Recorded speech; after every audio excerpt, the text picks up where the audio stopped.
All right, friends, let's see.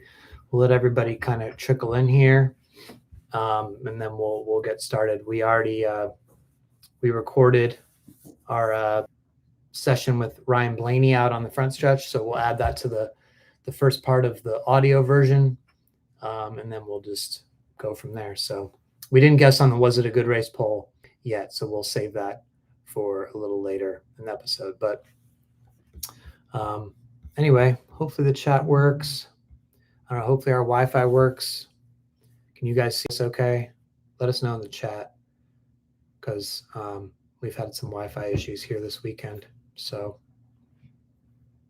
it's been good in the media side. Okay. Lisa Chanana says she can hear. All right, everything seems good. All right, well, if you guys are ready, then we will be ready. Okay, so like I said, we already talked to Ryan Blaney, and we're going to pick up with our podcast now right after that interview. It will just go seamlessly, perfectly, right? Editing magic. Okay. All right, everybody, we're back in the media center after talking to Ryan Blaney. Appreciate him joining us and for Team Penske allowing that to happen. It's nice to have had drivers the last couple of weeks here on the podcast, and as well as Denny Hamlin after the Bristol win. So that's been a fun little little thing to do after the races. So I mean, it's a bonus. Do you think they have like added incentive to win the race? Forget the championship four. It's like, hey, we get to be a guest in the teardown. I would think so. Boy, it's like Martinsville clock, Final Four appearance, teardown money. But yeah, I get 5 minutes on the teardown. Wow, sounds like a winning what a combination to me. Yeah. Anyway, so we now know the Final Four, Jordan. We do. Obviously, Ryan Blaney is among them, and we already knew that Christopher Bell and Kyle Larson would be in there, but we didn't know how it would all shake out. And it turned out that William Byron, who we thought was probably the safest, kind of overlooked the whole. We're like, oh, that nothing He's to worry fine. about. 30 points, not a big deal. But he's the lock, and then the other spot will. But there was always, and I was talking to NBC Sports' Dustin Long about this. The one thing about it, and there was the 30 points, but the caveat to all of that was if he had a day that went sideways, and if a Hamlin or Truex jumped up and got a bunch of stage points or even won the race, you kind of got to look at not the 30 number, you got to look at the 20 number. And that was the 20 points between him and Blaney today. And Blaney quickly jumped him into the standings, and then it became a different ballgame. What I find really interesting as well is the four coming into this race are in the championship four are the four leaving here. So really everything that happened over those 500 laps was inconsequential. We didn't even need to be here today. Well, it's interesting because I thought the big threat, I was talking about this with people who tweet out this morning. I thought the big threat was, okay, if, like you said, if there's a Truex or a Hamlin that wins, then all of a sudden it's between Blaney and Byron. But that's not what it turned out to be, because it turned out to be between Byron and Hamlin. So, that was really, Byron had a 37-point lead over Hamlin and Truex coming into it. Truex would have been up there with them, but he takes himself out with the speeding penalty. What a playoff. Another disastrous playoff moment for him. But you can look at it and say, I mean, and we could talk about Denny, we could talk about Truex, all this stuff. Ultimately, the fastest car won today. Yes. The fastest car came here. We've overlooked Ford all year, and they have had their struggles. But when it has mattered the most, as we talked with Ryan about, they have stepped it up. They have delivered. Second year in a row, they did that too in the playoff. Yeah, for sure. I mean, the Logano playoff run and Blaney's playoff run have a lot of similarities. Absolutely. And if I was the competition, I would be very scared of Ryan Blaney going to Phoenix. 100%. And I did this thing on The Athletic going into round 3. Talked to a bunch of people in the garage, kind of anonymously. What do you think? How do you assess our strengths and weaknesses? Multiple people said, if Blaney gets to Phoenix, look out. Like, he is the favorite. And I think, I'm not going to dismiss Larson. I still think he's the favorite. But Blaney going to Phoenix and winning wouldn't shock me at all. Like, he was probably better than Joey Logano there last year. He played the wingman role very, very well and deferred to his teammate. He finished second there in the spring. He is so good there. It's not an intermediate racetrack. And we talk a lot about the deficiencies of Ford. It's not on the super speedways. And short tracks, can be kind of ebb or flow. You don't know, right? And but they've been better on the other racetracks. And so it's not on an intermediate racetrack, I think it evens that out a little bit more. And Penske, again, second straight year, they figured this out in the playoffs and they put it all forward. And for Blaney, this was huge. Like how many times we talked about this podcast, over the years of too many mistakes in the playoffs, self-destruct, shoots himself in the foot, loses races he should otherwise win. And they have really largely been flawless. They haven't really committed killer mistakes. They've executed, and it's not often in Ryan's career where he has had a fast car and delivered the results like consistently. And he's doing that now. It's like he's really kind of made that leap that we've been waiting for. Yeah, I mean, look, you remember the whole controversy earlier in the year when Kyle Petty goes on the NBC podcast, says, hey, he's like another Casey Kane. And people got upset about that, but I thought that was a pretty valid comparison in a lot of ways. But now you really look at what Blaney's done. He has elevated himself to another level, in my view. He is taking that next step mentally. He's taken that next step with his aggressiveness, putting together good races.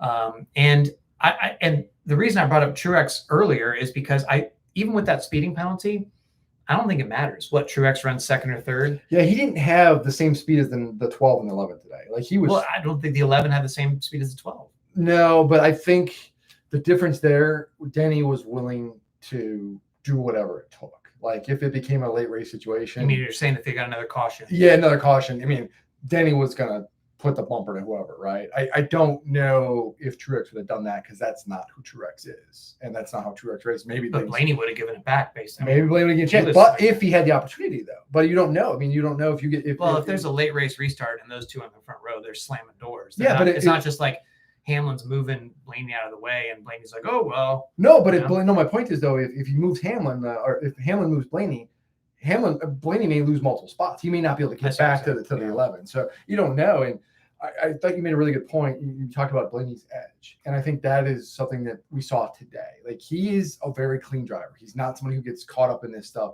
He was on the chip today in a good way. Like he was patient, but then you get to that point and like he moved the 23 out of the way. And there was a couple other cars too. Like he was aggressive and he kind of really was more assertive today than we've ever seen.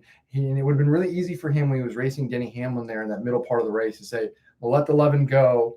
I'm going to run second. I'm in a good spot. But he didn't because he understood the bigger picture and he raced hard.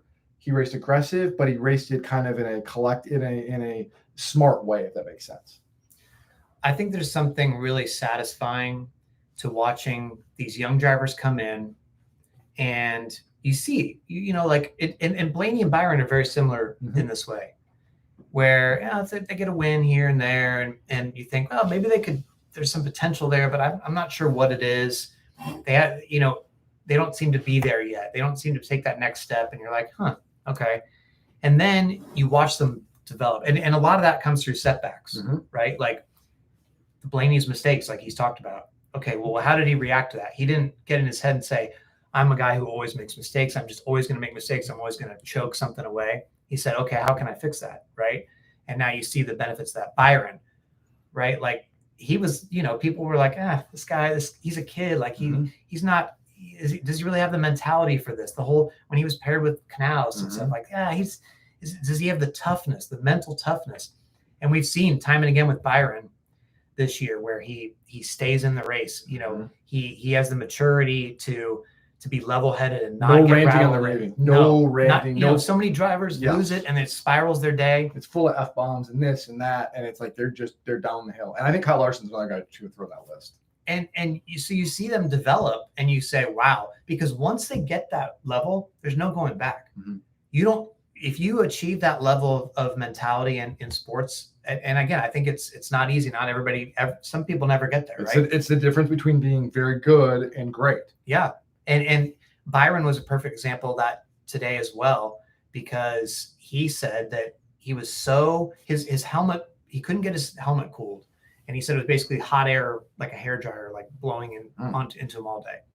And he said he's never had a race like this in his Cup career where he was so physically exhausted. Like he was in a bad place where he thought he was going to pass out those final 50 laps. Like he said his vision was being affected. And instead of being like, and he said, he's never wanted to pull in so much and just park it. Right. and he fell out of the seat essentially. But he said, I'm not going to. I refuse. I'm not going to let my team down. I'm going to keep driving until I pass out if that's what it takes. And he's struggling. They had their worst race of the playoffs by far. I mean, they hadn't finished outside the top 15 since August 7th in Michigan. And he hung in there and was basically like, I refuse to quit. I refuse to let this get to me. And that is another, again, like, would you think that the 18-year-old William Byron would have been capable of that? I don't think so. I mean, that is a serious level of commitment. And just like, I am not going to let this go. And so again, I think just like with Blaney, you're seeing these breakout moments for these guys, and we all sort of collectively get to watch them, grow and mature together and turn into these stars. It's a good point. And I guess I throw Kyle Larson in there too, because for a long time, Kyle Larson was kind of like that. When is Kyle going to take that next step? And then he finally did. And now we look at him, right? And it feels like Byron is going to do that. We've been waiting for Blaney to do that. And he's finally. Bell to an extent as well. And there's your Final Four, by the way. And there's your Final Four. And young guys too. Makes me feel very old. It's going to be interesting to see what they can continue to do off of this, but it does feel like that dam is broke. For a long time, it was, when was William Byron going to win a race? Then it's, when is William Byron going to win multiple races in a year? When is he going to make a deep playoff run? And it just keeps building. And then Blaney, it's been like, he's gotten to this round. This is his 5th time, I believe. And multiple times it's like, he should be there. He should be there. And he hasn't been able to do it. And he's really come into his own. And it's going to be interesting to see what they can continue to do that. But it does feel like once you get over that hump, there is no going the other way. Yeah.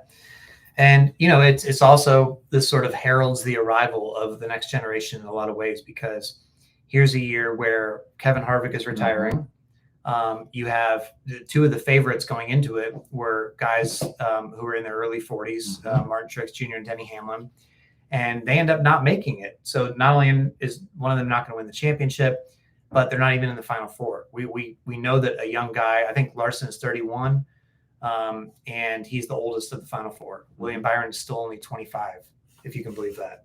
He's been racing full-time in Cup since 2018. I mean, it is unbelievable how much William Byron has accomplished at his age already. And, it's sort of like, there was a while there where NASCAR was hyping up all the young guys. I remember that, and the Kyle Bushes of the world are like, what are they marketing these guys? They haven't won anything. I was the one who asked Kyle that question. Yeah, that's right. And, it's sort of like, it's taken a while for all of that. I mean, Chase Elliott won a championship, Larson won a championship, stuff like that. But it took, but Elliott's a good point though, too. Elliott was 2016 Rookie of the Year, and he didn't win a race until 2018. And the narrative on Chase was what? Chokes. Finishes second all time, always, late race scenarios can never close out. But again, once he got over that hump, then, all bets are off until, I guess, this year.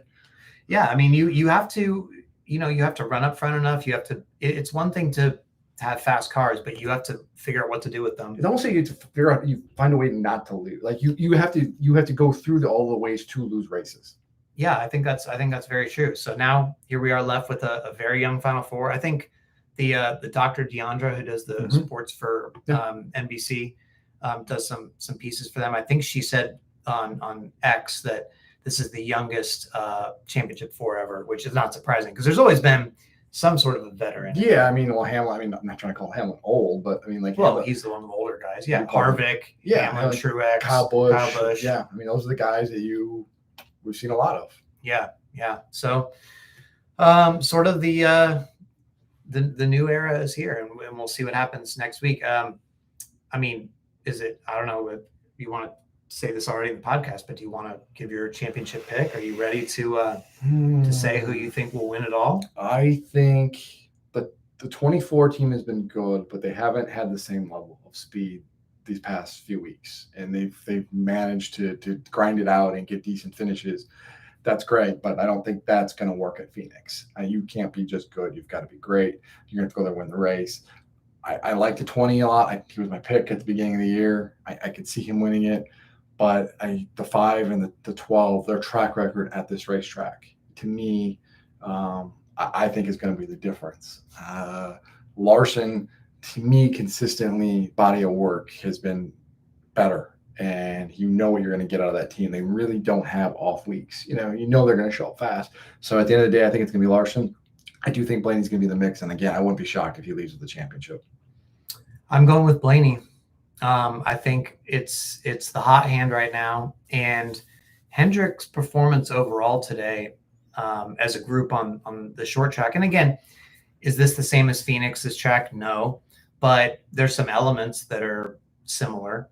And it concerned me to see, Byron was so far off. And after the race, he said, it was sort of like explaining how they got so far off. And he said, we relied a lot on our simulator stuff, and it didn't work. It didn't match up at all. We went heavy on that and thought that was going to work. So he basically said, back to the drawing board in some senses. And he said, we'll figure it out and all this stuff. But that was sort of raised some alarm bells to me. Like, well, wait a minute now. Like, if you think that you're going to go to Phoenix, and what are you going to do to get prepared? Like, it seems like simulators have been a pretty big thing. Now, Larson said this week, by the way, that he doesn't get on the sim at all. And there's two things, there's sim sessions and actually driving the simulator. But I don't know. I mean, to me, I'm like, this was essentially a short track, and I didn't see the performance that I would expect out of Hendrick. So I'm going to go Blaney wins it based on his Phoenix history, as we discussed with him. And then Bell would be second, and then the Hendrick cars after that. Now, obviously, it's weird to pick against those guys. Those were the only two guys I had in my Final Four. Bell and Blaney I didn't have. But I just don't feel super amazing at this moment about how they're going to go to Phoenix. So we'll see. I mean, I could be totally wrong, but I'm just basing it off of this in this short-term moment. It feels like Blaney kind of has a hot hand. And the hot hands have carried through before. We have seen that happen. Logano is a perfect example of that. If you kind of heating up and you ride it, you look back to the spring race. Guess who won that race? Wayne Byron. And the 5, I believe, led the most laps in that race or thereabouts. And like it was a late caution, and it got jumbled there at the end. So, I mean, who knows? There might be some carryover. There may not be. It's going to be interesting to see. It's also going to be interesting to see, both Bell and Blaney have entire organizations behind them. I don't know if that really means anything in the grand scheme, but I always find it interesting if, you do have teammates and you have to kind of spread the resources and the attention on things. And I think there is something to be said, and we have seen it. Blaney kind of touched on it, like how Logano fell out of the playoffs, and Logano has been right there for him and answering questions and helping him. And I think you could argue maybe you saw that a little bit today with the 22 of being a really good teammate, and there's something to be said for that. I mean, you bring up Byron's success at Phoenix, or Hendrick's success overall there earlier this year, but they also won this Martinsville race. They did earlier this year, and you can see how quickly it changes. So I don't know. It'll be fascinating to see. It's certainly an interesting dynamic for the Final Four. Not the Final Four that I bet many people would have had, no. Before the season or even before the playoffs. Exactly. Now, I will say, I think you got 3 correct. Is that right? I'd have to look. I mean, you had Bell. Well, I've had so many variations. Oh, okay. At the beginning of the year, preseason pick, I had Bell as my champion. I have often. But you also, for Daytona, I know when we made our picks, you had Bell in the Final Four over Denny. If you say I do, I'm gonna ride it. So yeah, I look like a genius. But obviously, neither of us had Blaney. I think no, I'm somebody I feel like I've picked Blaney a lot over the years. Like I keep waiting for that breakthrough, and every year it's like it doesn't happen. So this was the year, like not doing it this year, and of course he does it. Yeah. Well, let's talk about the race itself, because there was a lot of I don't know if trepidation is the right word about whether this would be a good race. I mean, the short track packages haven't been satisfying. And I think there was a lot of concern that, hey, this isn't going to be great. You know what? I think actually before we do this, we're just going to have to go ahead and give our guesses, because Jordan, here's the situation, folks. Okay. Let's just back up for a second here. Jordan, I screwed myself last week by getting a little bit too over enthusiastic on the poll and going too high for Homestead. Now I'm in the situation where if Jordan wins this poll, it's over. You clinch. You clinch the championship with a correct guess. Now Jordan is going full sketch mode. Jordan is doing the kind of stuff that that NASCAR would warn people not to do in the pre-race drivers meeting. He has already informed me that he went up to Denny Hamlin after the race and asked Denny what he thinks is the pole number, and they had a discussion about it, and he won't tell me the number, and he says that's not cheating. Denny, by the way, if you're listening, thanks a lot for helping him out. Why is doing my homework? That's not doing the homework. Research. Asking people what they think of the race and what they gathering feedback. Okay. Well, anyway, you have this, and then I was trying to see what you thought of the race afterwards, and you pretended that you did not hear me. And it was loud outside. There's a lot going on. You wouldn't even acknowledge my question. I ignore you all the time. So that means that if we have a discussion right now about whether it was a good race, I'm not going to get any straight answers from you. You're not going to. So we might as well just, if we're going to have an honest discussion about what we thought of the racing, we might as well say our guesses first, and then we can actually talk about what we really thought of the race. So, Jordan, you have to go first, and all I can do is try to 0.1% you either way, and try to stay in this, stay alive for Phoenix. Otherwise, I'm wearing some leisure suit that Jordan will have purchased for Daytona 500 next year. And by the way, if you do vote for me to win this race, let me campaign for a minute. If you do vote for me to win this race poll, which would be great, you will then, the listener, have the option of helping me decide Jeff Gluck's outfit for Daytona. We will put together a list of options, and we will all vote, and the winner of the vote will then be the outfit that Jeff wears for Daytona. So again, don't vote for necessarily. If you just want to see Jeff in some outfit, that probably will. Okay, listen, more people typically, more people vote in the poll than listen to our podcast. So that's not true. Yeah, that's not good. Okay, well, you're not going to be able to sway. You're not going to be able to sway people. Well, maybe you are. I don't know. I don't think you're going to have enough numbers. Okay, every little bit. You can campaign. You can ask Denny Hamlin what he thinks. You can text your friends on your broken Android phone, and go ahead. I mean, you just make your guess. This is really hard. I was talking to people at the Teardown, the tweet up today. Spending time with our listeners, Jeff. That's that's what we do with the tweet up. And we're engaging, we're talking about this, and we all kind of thought, kind of going in, you felt excitement, and that you figured the last 40, 50 laps of this race was going to be the typical Martinsville playoff craziness. And I'm like, it's probably going to be in mid to high 80s, maybe depending on who wins the race and how it unfolds. I could even see it flipping into 90. So, I was kind of went into this mindset of I'm going to go 86, 87. I don't think that now, having watched this race and unfolded, I think people are going to go a little bit the other direction, and I'm going to go 75. Oh my gosh, I can't believe you guessed that high. Yes, that's unbelievable. There's no way this race is going to be that high. Yeah. No freaking way. I completely baited you into that. No, you didn't. Oh, I should have listened to Denny. What did Denny say? 55. Yeah, that's what I was going to say. This race is going to be in the 50s or 60s. Why would you think this race is going to be 75? No freaking way. Oh, gosh, thank goodness I'm still going to be alive after this week. Oh, my gosh. All right. Anyway, yeah, I'm going 74.9. So thank you. Oh, my gosh. Whoever talked you into that, the tweet up, let me know. I will send you money. Oh, goodness. 75%. I hate this game. Oh, my goodness. Oh, this has just made my day. Wow. Unbelievable. So, wait. So, did you really think it was a good race? Yes and no. Like, the finish felt anticlimactic. Like, I think we just have this expectation because we saw in 21, we've seen it so many years here, and so it didn't have that, for lack of a better term, chaos factor, right? It was a pretty straightforward race, but I wasn't offended by it. Like, this played out like a lot of people have this misconception about Martinsville. Like, it played out like a lot of Martinsville's done, which is 2 or 3 guys establish themselves. They at front, they beat a bunch of laps.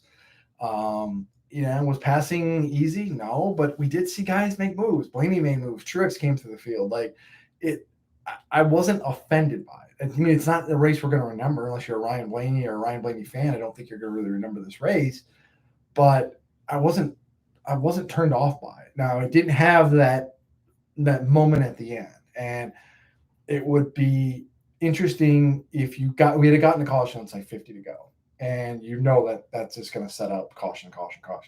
How that would have changed the perception of this race. But I do think at the end of the day, people are probably never going to be like, it was what it was. But I wasn't turned off by it. Like this was a short track race. It wasn't horrible by any means. I mean, this was the best short track race. I don't think I'm going out on a limb here by saying I can't believe I said 75. This is the best short track race of the next gen era. Is that fair? I mean, I'd have to think about it, but I'd be hard pressed to think of another one right now. I mean, there hasn't been a Richmond that's better than this in my view, and there hasn't been a Bristol. No. Yeah, you're probably right. I don't think, right? I mean, this was a good race, and it was way better than the Martinsville spring race and the Martinsville last year. I mean, short of the Hail Melon. The Hail Melon thing was great, but and very exciting. But I mean, I don't know. I think this was a good, this felt like a step in the right direction. They had a tire. You look so sad. I'm pissed. I'm just pissed. This stupid 75, like a do-over. Can we just record, stop, just do it over? No, we're live streaming. For people who are live streaming this, there's people listening right now. They're not going to forget. Anyway, the tire did seem to lay down more rubber. Did that widen down the track? I don't know. I would like to see more tire wear though, because I did. I thought it was indicative, and I got notes here.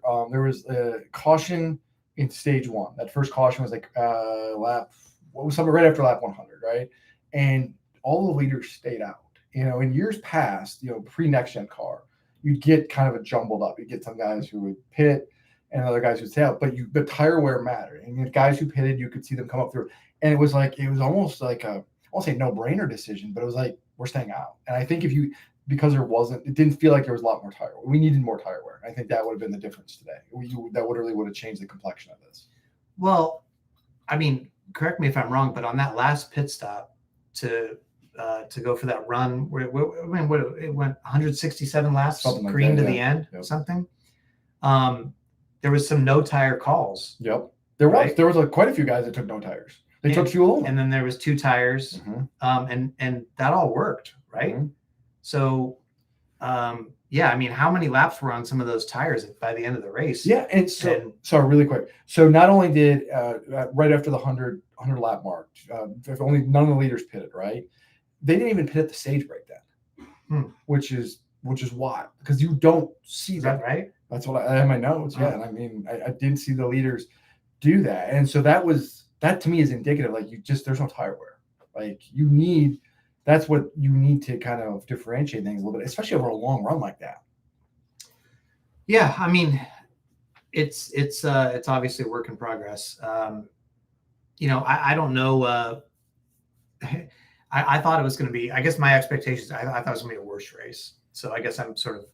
No, I mean, again, this wasn't much different than we've seen from Martinsville in the past. Like, I just think this race particularly gets a reputation for being crazy because the last 50 laps are a gong show. Well, and when you look at the point situation, you're looking at the entire race, it definitely keeps it interesting. It keeps it compelling. You're like, oh, this person's out now. This person's in. Oh, this person needs to do this. This person's falling back. The gap's shrinking. So you don't really pay attention as much to what is actually going on in terms of the actual racing. No, and you're seeing a guy like, let's use William Byron for example today, and you're right. Is maybe Ryan Blaney's running away with things, but TV is focused on, and we're watching ourselves. We're watching William Byron at that moment, running 18th, fighting through traffic, trying to survive. Yeah, and I think that changes the perception a little bit. Instead of watching the leader just pass, run a laps, we're watching, no, this guy's fighting tooth and nail and getting sideways and everything else. So you're seeing more impact battles than you probably do most weeks. Well, and you and I, we both said to each other late in the going there, probably with 40-ish to go. I said, this race needs a caution. Yeah. And had this race gotten that sort of late caution where you stack up everything, you reset everything, say, okay, here's a situation, here's the points, here's who has to win. And you have that kind of moment where you're like, oh boy, here it goes. Here it comes. Like, this is going to get crazy. But ultimately, like, the guy that won didn't need to win. So that wasn't like a walk-off thing. I mean, it was great for him. He wanted to win, but Blaney with what he did in the first 2 stages, which was excellent, by the way. He was fantastic. That and really Hamlin was too, though, because Hamlin couldn't afford for Blaney to do what he did. No. Blaney basically not locked himself in, but put him in a really good spot. Right. Because at that point, they told him after stage 2, all you got to do is beat Byron, who was having a bad day. It didn't matter what anybody else did at that point. As long as Blaney was going to be ahead, he had erased that gap. And, so then it was just coming down to, so that, I think that long of a run to end it, a guy, it wasn't really like the drama up front. And Denny being in a position where he couldn't gain, even if he had gotten to second, he wasn't going to have enough points on Byron because Byron had moved up enough. So it was just like, well, as long as Byron doesn't get caught up in some wreck here or something, which I guess now that we hear that he was almost passing out in the car was maybe more realistic than we think. But he looks so sad. So. I'm pissed. I'm just mad. That was me after I overestimated Homestead. I'm just mad at myself. Oh, and but you're right. I could be wrong, though, by the way, that I could be overdoing it and everybody puts this in the 70s, and I think, whoops. It doesn't matter. You did the cheap Price is Right thing. So yeah, but in the high 70s. I mean, so are you going to buy votes? Don't buy votes. Can I do that? How do we do that? Hey, FYI, if you're listening to this or watching this, can you shoot me a note on how to buy votes? Thank you. All right. I'm going to be watching the poll like a hawk tomorrow to make sure there's no funny business. I'm going to be taking screenshots every 10 minutes. People are excited for the poll because they want to see you in some outfit. You were going to ruin the poll. Almost went away last year when people did this. So don't mess with the poll, or else it's not going to be legit. Not that it's like you're gonna let me know how we can do this. We'll figure out a way to do it discreetly and just enough. I don't appreciate this. Anyway, speaking of things that people didn't appreciate, Richard Childress Racing. Would you like to talk about the Xfinity Series race? How much money would you pay to be a fly on the wall of their competition meeting this week? Oh, I don't think. I mean, they tell Sheldon Creed like, is he even going to be in the meeting? No, yeah, that's what I. Does this key card work on Monday? Now that said, okay, I still don't. I'm not understanding why. I don't think there is an explanation. Maybe there is. I don't think there's an explanation for why Sheldon Creed is getting the brunt of this here, aside from him leaving and Austin Hill's the one staying. Because if you're going to race somebody for a Final Four spot at Martinsville at a short track, he did that about as cleanly and fairly. Yes, he moved him a couple times, but he didn't dump him. He did it in a way where it was like, hey, I'm going to move you for this spot and I'm going to get position on you, but I'm moving you so that we can still race it out. I'm still giving you a chance to finish second, and I'm still giving you a chance to win if we want to race it out. You could make an argument if you're looking at this, and it would never happen. Austin Hill should have almost stepped back from this and said, I'm going to let Sheldon Creed win, and I'm going to settle for second, because then we both would have advanced. Okay, so that is what I initially thought, and in fact tweeted that, hey, big picture here, they both would have made it. However, new evidence was presented to me. Actually, it was Freddie Kraft that brought it to my attention. Shout out, Freddie. If you go back and look at the final lap through turns 3 and 4, before the whole wreck thing, Custer at that moment had got up to 6th. And if you look at the NBC, the ticker, when it, because their things changes on the lap. Yeah. Hill was actually 1 point out in turns 3 and 4. So, because I thought, okay, why would you? This is, somebody need to be telling him, you don't even need to do this. Just, I know you want to win, but man, you're gonna be fine. They couldn't really have said that, and he wouldn't have been fine. Apparently, now there was a big clump of cars there. It was. Yeah, I mean that's the thing. I don't know. It's really easy. There could have another been a wreck. The third place car, I don't know who it would have been, Allgaier maybe at that moment or whoever it was. they could have just as easily moved Hill too. So I mean, it's easy to say, yeah, you can move over if your teammate, you can work together. Never happens. It never works out how you want to, and something always goes wrong. I'm with you though. Like, you have to expect in that move, there's going to be contact, and there's a couple ways to do it. You can bump the guy, like we've seen before here, or you can kind of slide him up the racetrack, and that was the best way to do it, and probably the most fair way to do it too. It just didn't work out. It's unfortunate. If Creed wins that race, it'd be interesting to see the reaction, because then RCR would have gotten at least one car in the championship for, whereas now I think they would have been mad at him either way. I think that Creed was just going to be. Well, there's underlining, frustration. And then look, the Creed Hill thing goes back to, I mean, that moment at Bristol that was not great for Creed. And Creed owned that, and Creed has owned it, and he's admitted that.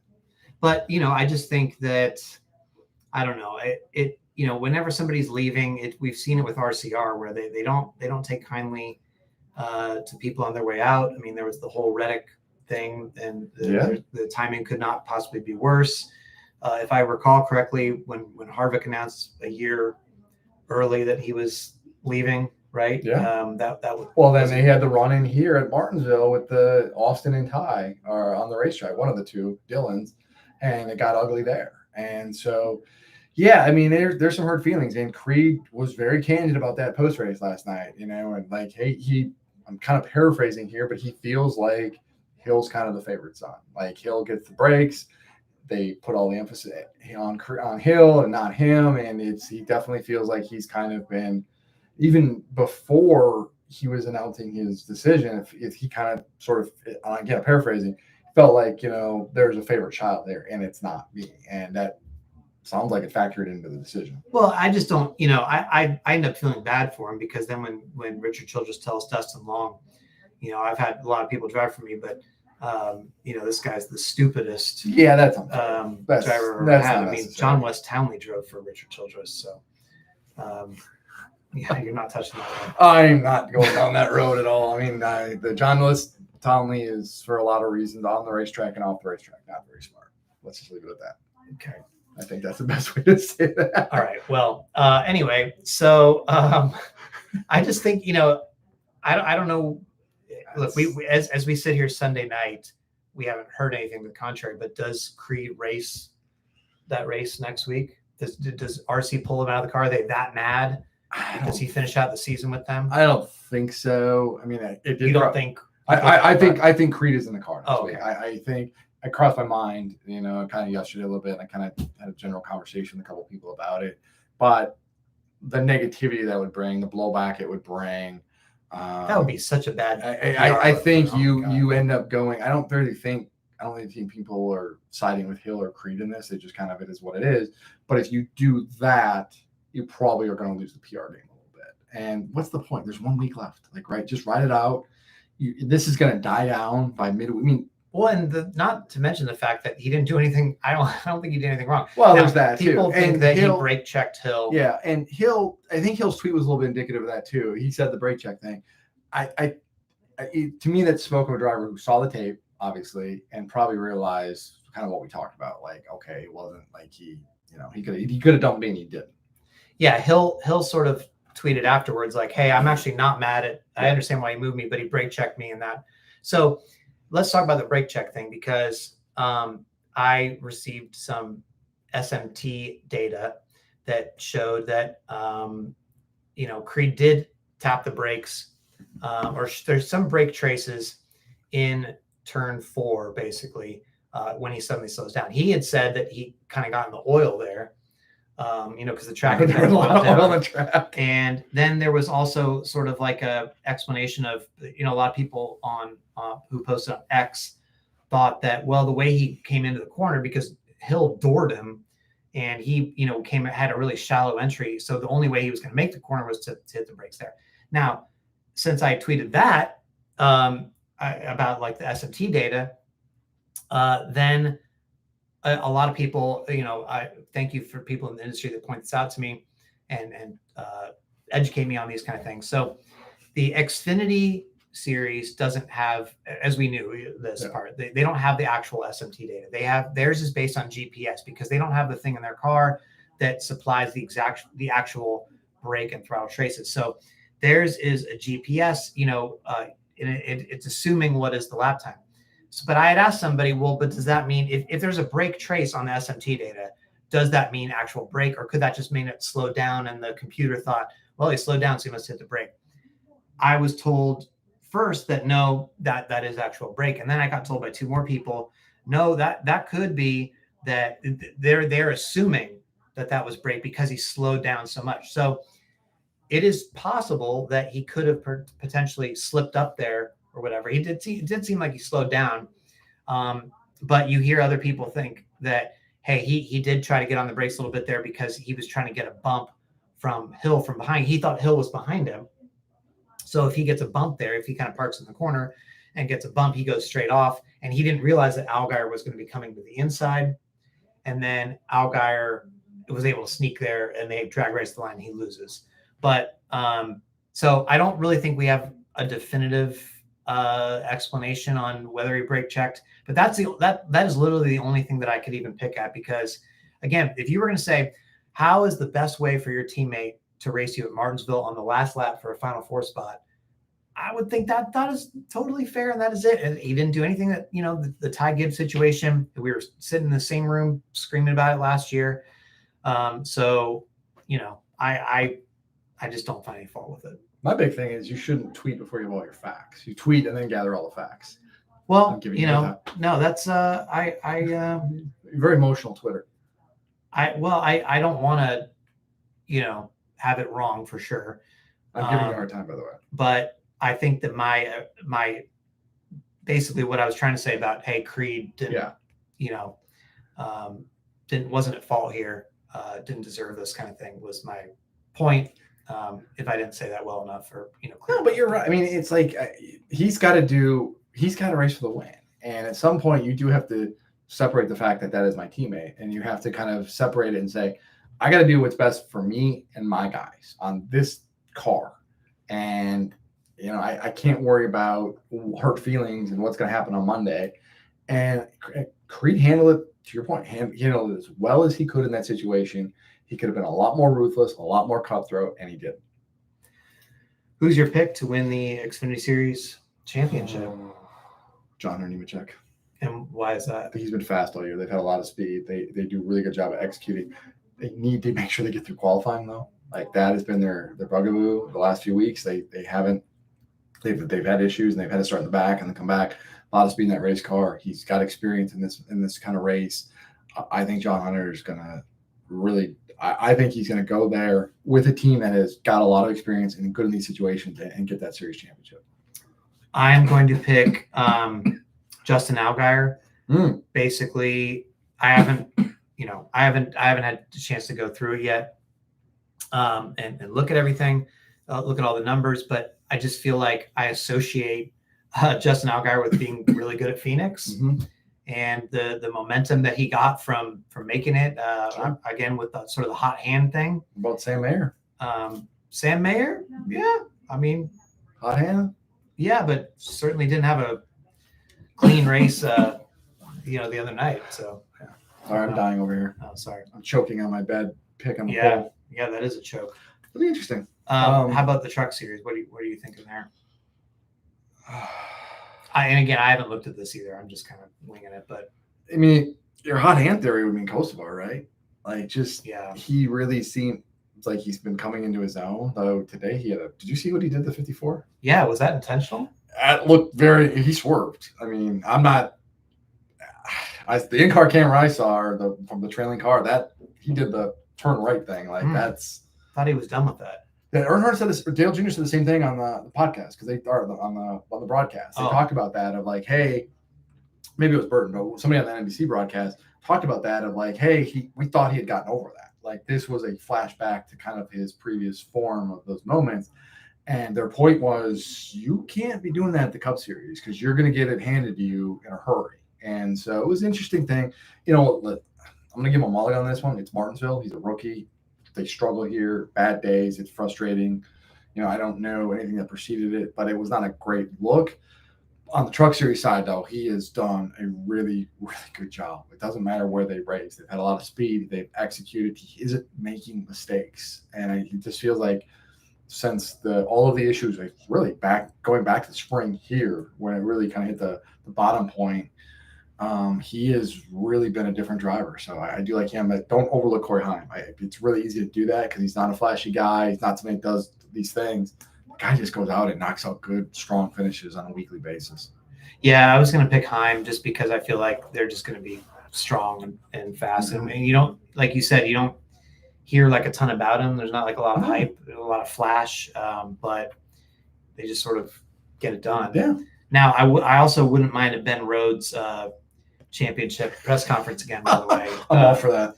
I would definitely stay very late Friday night to hear drunk Ben Rhodes. Yeah, I fully encourage this. I mean, that was one of the most fun things ever. Absolutely. A few years ago. So that was so much fun. Anyway, well, we'll both be in Phoenix. Is there anything else what you want to talk about Martinsville before we head out? Solid crowd today. This is great. Really good crowd. Really good crowd. Really good. Great crowd. weather. I think they had to hold the parking lots for an hour afterwards, like Bristol. I was getting out of the parking lot last night for the Xfinity Series race. Yeah, I left after I left not right away, and there was a line to get out, and that's great to see. And this is we feel like we talk about this a lot, but this race and this spot on the schedule, like it's a home run. Like it's so good. I mean, the only other track you could even think about having this spot would be Bristol. But this is probably the hottest Martinsville race ever. Yeah, probably. It's got to be. It's not close today. This is just an awesome race. There's an energy and an intensity, and there's like a unpredictability walking into this race on race day of like what's going to happen, what are you going to see. It's not really different than kind of like a super speedway feeling, but without all the other stuff that goes along with super speedway racing. We did get a listener question from Scott Clark about how many hot dogs did each of you eat? Did you have any this weekend? 0. I didn't have any this weekend. No, I stay away. I'm fat, man. I'm trying to lose weight. Well, I'll be honest. I mean, there's not really a lot of bathroom options here at Martinsville. I would not want to mess with that. That hot dog, I mean, look, it's all everybody. Oh, the hot dogs. Oh, you got to have the hot dogs. Have you seen this thing? Yeah, it's good. They're good. They're good. They got the little onion relish thing on there. That's good stuff. They're not the right color. The meat is not the right color. They're cooked. They're fine. Okay. Anyway, I get that they're, but if you're going to do that, you need to have a bathroom option, in my opinion. And there's not many bathroom options. Jordan hates when I talk about bathrooms. So he hates, what do you hate worse? Small children, Christmas, or when I talk about bathroom things? Can you just hate them all equally? Equally? I hate all three equally. Okay. Interesting. Yeah. Well, that doesn't really help me in terms of picking what I need to troll you with, but all right. No, hate all three equally. I don't mind the hot dogs, but I had 0 hot dogs this week. Yeah. When's the last time you had one? Long time ago. Okay. Long time ago. Anyway, some better dining options at Phoenix. Yeah, it should be good. They got some good stuff there in the infield and. Yeah, I like Phoenix. Good crowd. Done a really good job with that championship race and really identity within the city. You show up there and it does feel like there's a championship in town. It's but not this week. Now it's going to be it's going to be the World Series there this week. Yeah. But hey, by the way, if anybody has some cheap World Series tickets they're looking to unload, I'll buy them off you because Jordan says he takes friends to the ball game. I got to work Wednesday night, man. I'm sorry. What? I got to write. We don't even have the tickets yet. You asked me before, and you said yes. I said if I got World Series tickets for Wednesday night, would you go? You like to go to the ball game with friends? You said last week on the podcast. I said in the podcast, but then you asked me in the week about World Series. I'm like, I got to write. Like I've got a feature due on for Thursday. I'm sorry, I've got a job to do, and work becomes. If anybody else wants me to take me to the World Series, there's probably somebody out there that would. What? There's probably somebody out there that would.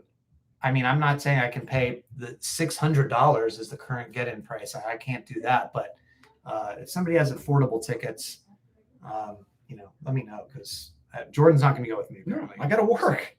One of us has to work. It doesn't take that long to write a story. Actually, it does. No, it actually doesn't. By Wednesday. Today's Sunday. No, because I've got a thing I got to write out for this race, and then I've got a Harvick story for Tuesday that I gotta finish. Jordan's gonna have a lot of coverage this week, apparently. So congrats to Jordan. Some of us are working. Congrats to Jordan. Go hang out at a baseball game. That's great. I will grinding away. All right. everybody, I'm getting out of it. I'm done with this. I can do one more week. All right. Well, everybody, have a good, thanks for listening. We'll talk to you next time on the Teardown. See everybody. See ya. All right, YouTube people. This guy, huh? All right. All right. Well, we will try to do, I think so. Next week, we were talking, our plan would be, so post-race Phoenix, if anybody wants to watch this again, post-race Phoenix has quite a gap before we get the champion in there and stuff. So depending on our post-race writing, we might be able to do the live part of the podcast first. And then we don't even know if we're going to be able to talk to champion, but if we do, we'll put that at the end. So keep an eye out for this link a little bit earlier in the night after the championship, maybe a couple hours after the championship race or something like that. And we'll try to get it going quickly so we can react and all that stuff. Also, I forgot to say on here, but for those of you who are listening, are DBC fans, sorry that you have to hear me say probably some of the same stuff twice this week. Looking forward to being on. Hopefully the conversation will be different enough that it will sound different. A lot more F-bombs. And I might even pick Jordan for my What an Idiot, because when he was on DBC, he picked me for my What an Idiot, and that still bothers me all year long. So that was right. It cost Chase a playoff spot. What would you say was in it? It was after Las Vegas. Okay. And it was a Monday after Las Vegas, and that was the weekend that Chase got hurt. And we talked about it in the podcast. And I said, if I was a team owner, I would not allow my guy. I would be very selective on what I allow my guys to do for extracurricular activities. And now, I said, having my driver miss X number of races. I don't think we knew it was 6 weeks then, but we didn't know that had a strong possibility of derailing a season. Well, guess what? Those 6 races plus the only miss for the suspension. All right, where's the end stream button? I gotta get. I'm not wrong. I was right. It's okay to say, you know what? That's a good point. It's a good perspective with time. And maybe we're Jordan. You know what? You are